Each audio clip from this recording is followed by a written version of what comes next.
Hi guys and welcome back to Tech with Theo, and today we're looking at the Apple iPad 9th generation. Now I have been daily driving this for long enough that I can give you my opinions on this device. I also used to use the iPad 5th generation, so I can compare the two and talk about it if you're considering an upgrade from an older iPad model.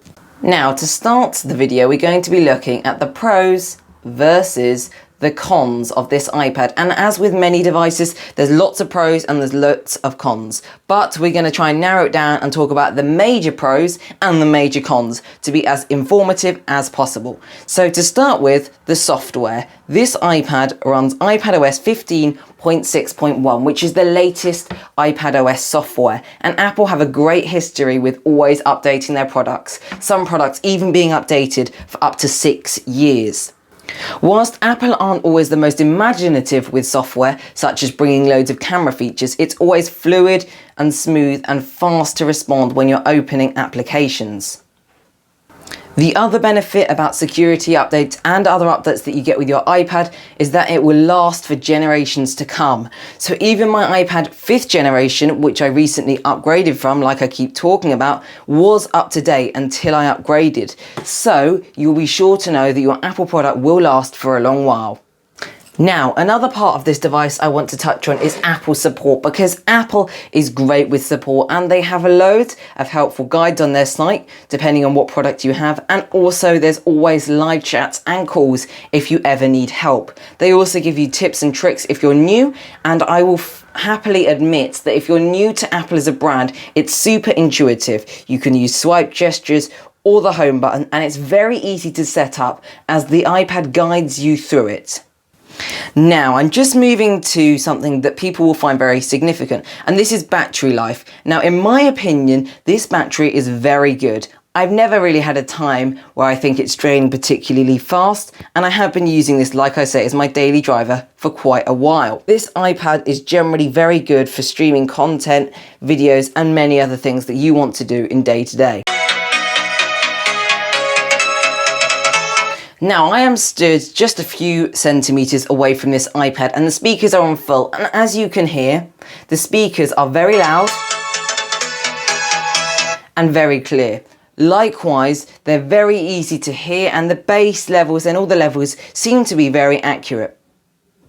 Now, as for viewing angles, you can see that there is not brilliant, but even when I got it nearly vertical to you, you can still see what is on the screen, and I have a screen protector on this particular model. So I do think the viewing angles are more than fair for the price of this iPad. You've got to remember, this iPad retails at just over £300, so at that price I think the viewing angles are good, the colour is clear, and the screen is always focused. If you zoom in on text, for example, you can clearly read that.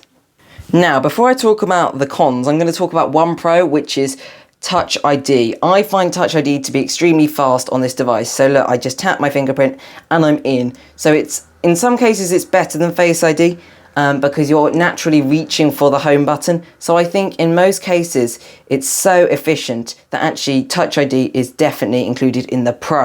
However, jumping back to the cons, the bezels are extremely big, and you can see they're just big black borders, and even down the side and then the top, they're just quite big, and they do make the iPad look and feel quite outdated. And even compared to my somewhat broken Apple iPad 5th generation, you can't see a drastic improvement. There's a slight improvement on the side bezels and the screen is bigger, but I still think that the bezels are quite big, especially for a brand like Apple.